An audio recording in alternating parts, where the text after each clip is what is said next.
नमस्कार. मराठवाडा नेता युट्यूब मध्ये आपलं मनपूर्वक हार्दिक स्वागत आहे. ओबीसीचे काँग्रेसचे नेते यशपाल भिंगे यांनी पत्रकार परिषदेत मुख्यमंत्री आणि युती सरकारवर घणाघाती टीका केली. नेमकं ते काय म्हणतात ते ऐका.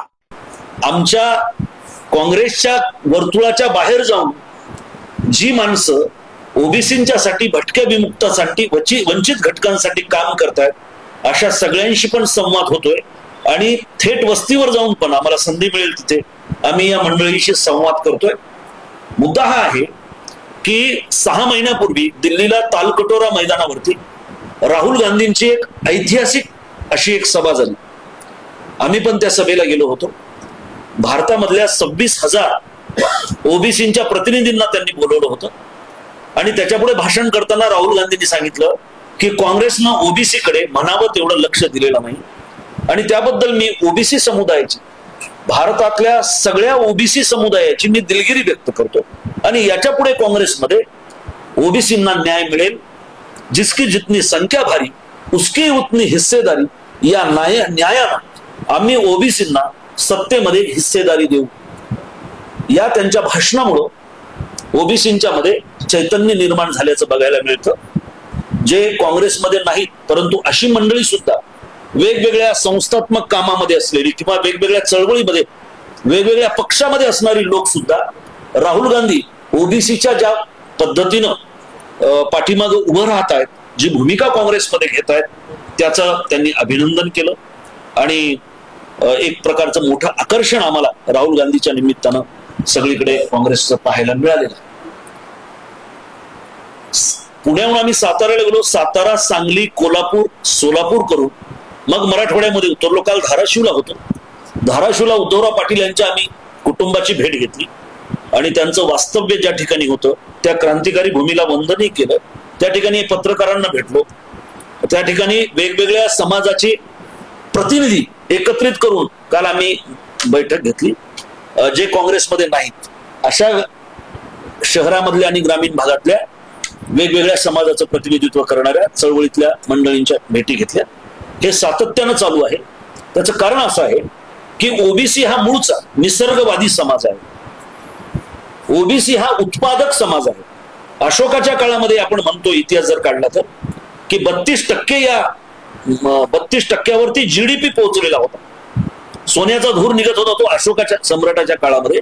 कारण त्यावेळेला हे पांचाळ म्हणजे 5 कला, 5 कारागिरीचे काम ज्यांना जमतंय ते थेट दरबारामध्ये बसलेले असायचे, निर्णय प्रक्रियेमध्ये असायचे. हा उत्पादक समाज आहे. परंतु राजकीय महत्वाकांक्षेचा अभाव आणि राजकीय स्पेस, पॉलिटिकल स्पेस ज्याला म्हणतो, ती या समाजाला मिळालेली नसल्या कारणामुळे यांचं नेतृत्व पुढे आलेलं नाही. राहुल गांधीचं दुसरं एक म्हणणं असं आहे, त्या मेळाव्यामध्ये आम्हाला त्यांनी सांगितलं ते म्हणजे असं आहे की आम्ही फक्त राजकीय सत्तेसाठी काम करणार नाही, तर राजकीय प्रवाहाचं शुद्धीकरण झालं पाहिजे आणि शुद्धीकरण त्याच वेळेला होईल ज्या वेळेला राजकीय हेतूमध्ये प्रामाणिकपणा असेल. ओबीसींची टक्केवारी याच्यासाठी वाढवायची की कष्टकरी समुदायातून आलेले, उत्पादक समाजातून आलेले लोक हे अधिक निर्मितीक्षम असतात, अधिक प्रतिभाशाली असतात आणि त्यामुळं यांच्या माध्यमातून निश्चितपणानं राजकीय प्रवाहाचं शुद्धीकरण होतं. आणि म्हणून सत्ता येते आणि जाते, माणसं येतात आणि जातात, परंतु सत्ताकारण करीत असताना समाज जीवनावरती त्याचे काय चांगले वाईट परिणाम होतात याचा विचार करणं, याला खऱ्या अर्थानं राजकारण म्हणतात. म्हणून काल आम्ही उद्धवराव पाटलांच्या इथे गेलो. त्याचं कारणच हे, आम्हाला उद्धवराव पाटलांची आठवण येते. ते शेतकरी कामगार पक्षामध्ये असले तरी आम्हाला आज विलासराव देशमुखांच्या भूमीमध्ये उभा टाकून ही आठवण येते की समाजाचा विचार, देशाचा विचार करीत राजकारण करणारी माणसं जवळपास आता सत्तेमधून परागंदा झालेली आहे. म्हणून आज एक भस्म्यारोग जो महाराष्ट्राच्या राजकारणाला कधीच लागलेला नव्हता तो आज लागलेला आहे. त्याचं कारण आजची सत्ता आहे. कोणत्याही परिस्थितीमध्ये भावात भाऊ न ठेवता, गावात गाव न ठेवता, पक्षात पक्ष न ठेवता सातत्यानं आम्ही सत्तेवर होतो. म्हणजे सगळ्यात भीषण जर वाक्य कोणतं असेल या अलीकडच्या कालखंडामधलं तर मी पुन्हा येईल, याच्या एवढं भयंकर, याच्या एवढं द्वेषमूलक, याच्या एवढं महत्वाकांक्षेनं पछाडलेलं राजकारणातलं दुसरं विधान नाही. 3 वेळेला सत्ता येते आणि 3 वेळेला सांगण्यात येतं की आम्ही ओबीसीचा DNA धारण केलेला आहे. एका बाजूला धनगर समाजाला मराठा समाजाच्या अंगावरती सोडायचं, ओबीसीचं भांडण सातत्यानं मराठा समाजासोबत लावण्याचा प्रयत्न करायचा, म्हणजे हिंदू मुसलमानाच्या पलीकडे जाऊन आता समाजामध्ये भांडणं लावण्याचा काम फडणवीस नावाचा व्हायरस करतोय. आणि त्यामुळं शिव, अहिल्यादेवी, फुले, शाहू, आंबेडकर, अण्णाभाऊ साठेंच्या या भूमीमध्ये आज विघटनवादी शक्ती वाढायला लागलेली आहे आणि आमच्या ओबीसींची मोठ्या प्रमाणावरती फरफट या ठिकाणी आम्हाला बघायला मिळते. धनगर समाजाच्या संदर्भामध्ये बोलायचं झालं तर धनगर समाज हा बिरोबा खंडोबाला मानणारा, बिरोबा खंडोबा हे निसर्गवादी देव, सातत्यानं मेंढपाळी करणारा, निसर्गाच्या सान्निध्यात राहणारा, शेतीमध्ये अडकलेला कष्टकरी असा समाज आहे. या समाजाला देखील हिंदुत्वाच्या नावानं आमच्यातलीच काही मंडळं हिंसक करण्याचा प्रयत्न करतात. म्हणजे जी माणसं भोळी भाबडी होती त्यांना हिंसक करतात, त्यांचं गुन्हेगारीकरण करण्याचा प्रयत्न होतोय आणि त्याच्यासाठी आम्हाला ओबीसीशी संवाद करणं हे गरजेचं वाटतं. 2014 मध्ये तुम्हाला सत्ताच ही या महाराष्ट्रातल्या धनगर समुदायामुळे मिळालेली आहे, हे तुम्ही पण सांगितलेलं आहे. ज्या वेळेला फडणवीस विरोधी पक्ष नेते म्हणून सभागृहामध्ये होते त्यावेळेला बारामतीचं आंदोलन, मोठं आंदोलन झालं. हे फडणवीस तिथे बरोबर उतरले, आमचं मतांचं गळ भरण्यासाठी, षडयंत्र करण्यासाठी कपाळाला भंडारा लावून त्यांनी सांगितलं की आम्ही सत्तेत आल्यानंतर, तुम्ही आम्हाला मत दिल्यानंतर, आम्ही सत्तेत आल्यानंतर पहिल्याच कॅबिनेटमध्ये तुमचं देतो. 3 वेळेला हा पठ्ठ्या सत्तेत आला, पण आतापर्यंत कधी नाही. भंडारा लावून हा मुख्यमंत्री खोटं बोलतोय हे धनगर समाजाला अजिबात आवडणार नाही. परंतु आमच्या मधल्याच काही मंडळींना हाताशी धरून जे तत्वज्ञान धनगरांनी व्यवहारामध्ये कायम जपलंय ते म्हणजे सहिष्णुतेचं, सर्वांना सोबत घेण्याची जी नीती अहिल्यादेवी होळकरांनी, मल्हारराव होळकरांनी, यशवंतराव होळकरांनी धनगर समाजाला शिकवली, त्या धनगर समाजाला आता पिवळ्या टोप्या काढायला लावून भगव्या टोप्या घालायला लावतायत आणि मुसलमानांच्या विरोधामध्ये, मराठ्यांच्या विरोधामध्ये सर्रासपणानं वापरण्याचं षडयंत्र हे देवेंद्र फडणवीस करायला लागलेले आहेत. एका बाजूला अहिल्यादेवी होळकरांना धर्मरक्षणी म्हणायचं आणि दुसऱ्या बाजूला अहिल्यादेवींनी बांधलेला 1771 मधला काशीचा अतिशय सुंदर असा मणिकर्णिका घाट बुलडोजर लावून पाडायचा, हे जे दुटप्पी धोरण हे सरकार करतंय त्याचा तर आम्ही नुसता निषेध करून थांबणार नाही. तर हे जे दुटप्पीकरण, हा जो डिलेमा आहे तो समाजापुढे मांडण्याचा आमचा प्रयत्न. अहिल्यादेवी होळकरांनी काशीमध्ये विश्वेश्वराचं मंदिर उभं केलं, त्यावेळेला कुठली मस्जिद पाडली नाही, उलट मस्जिदीच्या बाजूला आम्हाला जागा द्या असं त्यावेळेच्या अवधच्या नवाबाकडे ती काशी होती, त्या अवधच्या नवाबाला पत्र लिहिलं आणि त्या मस्जिदीच्या बाजूला तुम्ही जागा द्या, कारण हिंदूंना त्यांचं मंदिर जसं प्यारं तसं मुसलमानांना त्यांची मस्जिद प्यारी. ही भूमिका अहिल्यादेवींनी घेतली आणि स्वतःच्या खर्चानं खाजगीच्या कोशातून त्यांनी त्या ठिकाणी विश्वेश्वराचं मंदिर उभं केलं. हा इतिहास आम्हाला ओबीसींना सांगावा लागेल, धनगरांना हा इतिहास सांगावा लागेल. आज लिंगायत समाजाचं पण तुम्ही बघा की ज्या बसवांनांनी 12व्या शतकामध्ये सनातन्यांच्या विरोधामध्ये संघर्ष केला, शरण आंदोलन उभं केलं, त्यांच्याकडे एकूण 770 शरणू होते, त्यातले 70 शरणू ह्या महिला होत्या. त्या काळामध्ये जगाच्या पाठीवर कुठेही आंतरजातीय, जातीय, तेही दलित, सवर्ण असं लग्न लागलं नाही. बसवांनी ते लावलं, शरण आंदोलन उभं केलं. ते शरण आंदोलन कत्तल करण्यात आली आपल्या बाजूलाच. इथे कर्नाटकामध्ये रक्ताचे पाट वाहिले. गिरीश कर्नाड यांनी त्याच्यावरती तलेदंड नावाचं नाटक पण लिहिलंय, आपण ते बघितलेलं असेल. म्हणजे कोणती परंपरा आहे लिंगायत समाजाची? ती परंपरा सुद्धा पुरोगाम्यांची परंपरा आहे. सनातन्यांच्या विरोधामध्ये समतावादी विचार रुजवण्याचं काम हे बसवांनांनी केलं. लिंगायत समाजाच्या, लिंगायत धर्माच्या माध्यमातून आम्हाला त्यांच्याशी पण बोलावं लागेल की आपली परंपरा कोणती आहे. आज मराठा समाजातले लीडर ज्यांनी काँग्रेसच्या जीवावरती प्रचंड पैसा कमवलेला होता, आता तिजोऱ्या वाचवण्यासाठी ईडीची पिस्तूल कानशिलाला लावल्याबरोबर ते तिकडे निघून गेले. मराठा समाज हा कधीही एक्स्ट्रीमिस्ट फोर्सेसच्या बाजूला असू शकत नाही, हे आम्ही बोलतोय सगळी. त्याचं कारण छत्रपती शिवाजी महाराजांच्या राज्याभिषेकाला विरोध कोणी केला? फडणवीसाच्या परंपरेने, या वैदिक परंपरेने विरोध केलेला. स्वराज्याचे 2 तुकडे कोणी केले? कोल्हापूर आणि साताऱ्याची गादी कोणी केली? याच परंपरेने केलेली आहे. आणि त्या परंपरेचे भाट होण्याचं मराठा समाज कधीही मान्य करणार नाही. आज माळी समाजाचं आपण पाहतोय, ज्योतिराव फुले यांच्या अंगावरती काही गरज, ज्यांच्या अंगावरती मारेकरी या सनातन्यांनी धाडले, सावित्रीबाई फुलेंच्या अंगावरती शेण दगड यांनीच मारलं. म्हणजे सगळ्या समतावादी चळवळी मोडून काढण्याचं काम केलं. शाहू महाराजांच्या वरती वेदोक्त प्रकरणामध्ये शूद्र आहेत म्हणून तोंडावर सांगितलं गेलं. वैदिक पद्धतीनं तुम्हाला मंत्रोच्चार करता येणार नाही असं राजाच्या पदरी असणारा पुरोहित, पगारी पुरोहित सांगतोय. आणि त्यामुळे शाहू महाराज यांनी समतेचा नारा दिला, आरक्षण सगळ्या आपल्या राज्यामध्ये राबविलं, लहान मोठ्या सगळ्या ओबीसीसाठी, मराठा समाजासाठी वसतिगृह सुरू केले. शिक्षणामुळे माणूस बदलतो हे त्यांना कळालं. हे सगळे आमच्या विरोधातले लोक आहेत, शिक्षणाच्या विरोधातले लोक आहेत, समतेच्या विरोधातले लोक आहेत, शांततेच्या विरोधातले लोक आहेत, हे हिंसक तत्वज्ञान मांडणारे लोक आहेत.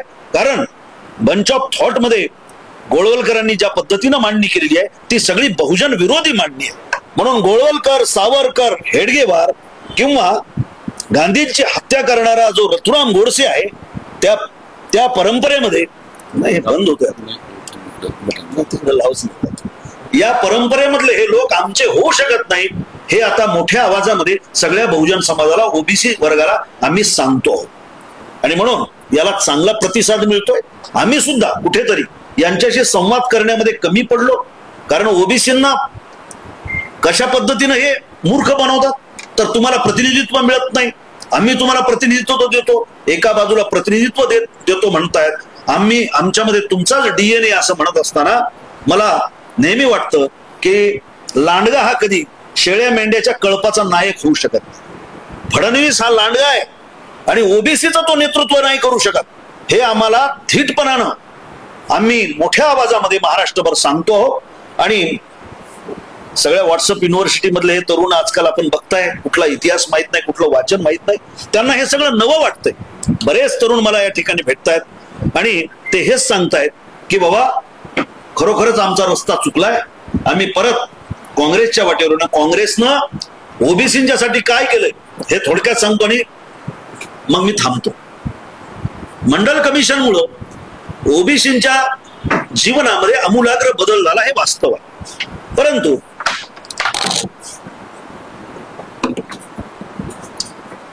मंडल कमिशनला मान्यता इंदिराबाईंच्या काळामध्ये मिळाली आणि पुढे समाजवादी म्हणजे जनता दलाचं राज्याला पंतप्रधान व्हीपी सिंग यांच्या काळामध्ये मंडल कमिशन लागू झालं. जेव्हा मंडल कमिशन लागू झालं त्यावेळेला गुजरातमध्ये याच संघ प्रणित, RSS प्रणित भाजपनं दंगली घडून आणली. अनेक मुलांनी स्वतःला जाळून घेतलं.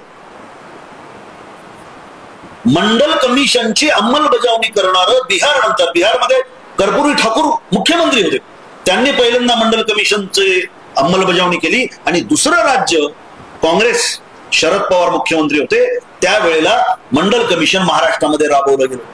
तिथून खऱ्या अर्थानं या ओबीसींच्या भटक्या विमुक्तांच्या जीवनामध्ये बदल झाला. संघ प्रणित भाजपनं त्या काळामध्ये मंडल कमिशनचा प्रभाव कमी करण्यासाठी कमंडल आंदोलन सुरू केलं, हिंसाचार घडवला आणि जो ओबीसी आपल्या न्याय हक्काच्या मागणीसाठी सज्ज झाला होता त्या ओबीसीला धार्मिक वळण देण्याचा प्रयत्न केला. प्रचंड मोठं नुकसान त्यांनी.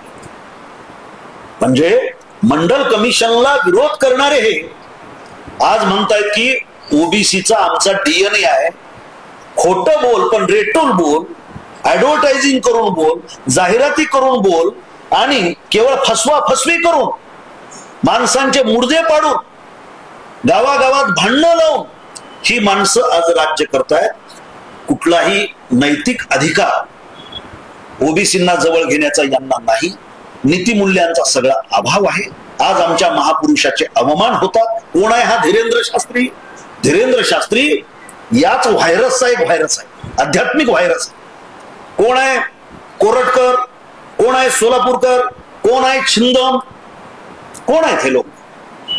कोणाचा पाठिंबा आहे? याच्यापैकी कोणाला शिक्षा झाली? काल गायकवाड जे बोलतोय, एक आमदार बोलतोय महाराष्ट्राच्या राजकीय संस्कृतीमध्ये असं कधीच घडलं नव्हतं. मी 35 वर्षापासून चळवळीत काम करतो, विद्यार्थी दशेपासून काम करतो. मधु दंडवतेपासून पन्नालाल सुराणा या समाजवादी लोकांसोबत मी राहिलो, दाभोळकरांसोबत काम केलंय, पानसरे अण्णांसोबत काम केलंय. मी कितीतरी नेते जवळून बघितले.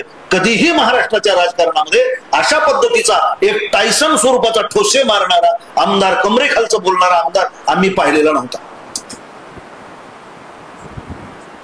कोणी जन्माला घातलं अशा आमदारांना? त्याचा मूळ जो आका आहे तो फडणवीस आहे. आणि फडणवीसला छत्रपती शिवाजी महाराजांच्या नावानं या महाराष्ट्रामध्ये दंगली घडवायच्या, अहिल्यादेवींच्या नावानं या महाराष्ट्रात दंगली घडवायच्या, आमच्या सगळ्या बहुजन नायकांच्या नायिकांच्या नावानं या महाराष्ट्रामध्ये दंगली घडल्या पाहिजेत, रक्ताचे पाठ व्हायले पाहिजेत. कारण यांची सगळी परंपरा हिंसेची परंपरा आहे. या देशातला सगळ्यात पवित्र हिंदू, मी म्हणत नाही, इंग्रज अधिकाऱ्यांनी म्हटलंय, या देशातला सगळ्यात पावित्र्य राखणारा हिंदू, सगळ्यात मोठा हिंदूचा नेता कोण होता तर तो महात्मा गांधी होता. मी म्हणत नाही, इंग्रज व्हाईसराय म्हणतात. त्यांची हत्या गोडसेंनी केली, जे गोडसे यांच्या नायक आहेत यांच्या परंपरेत. आणि त्यामुळं आम्ही हे सगळं विस्तारानं बोलतोय, त्यांचे थेट संवाद साधतोय. आणि राहुल गांधी जे आम्हाला आदेश देत आहेत की ओबीसीच्या संख्येच्या प्रमाणामध्ये त्याला भागीदारी मिळेल आणि त्याला भागीदारी निश्चितपणानं मिळेल. आरक्षणाच्या नावानं ओबीसी मराठ्यांचे वाद होऊ नये याचीही मांडणी आम्ही जागजागी करतो आहोत. आणि निश्चितपणानं मी इथेही ओबीसींना या जिल्ह्यातल्याही सांगू इच्छितो की आपण काँग्रेसचं काम म्हणजे देशाचं काम आहे, एकात्मतेचं काम आहे, संविधानाचं काम आहे, फुले शाहू आंबेडकरी विचारधारेचं काम आहे. आणि त्यामुळं आपण हे काम पुढे येऊन करावं. इथली सगळी फादर बॉडी आपल्या सोबत असेल, ओबीसीला सन्मान दिला जाईल आणि ओबीसींना सत्तेमध्ये वाटा दिला जाईल, ही भूमिका काँग्रेसची भूमिका आहे. एवढं आम्ही सातत्यानं बोलतो आहोत. आणि त्यामुळं ओबीसींच्या मध्ये चांगल्या पद्धतीचा आनंद आणि चैतन्य आम्हाला बघायला मिळतं. धन्यवाद.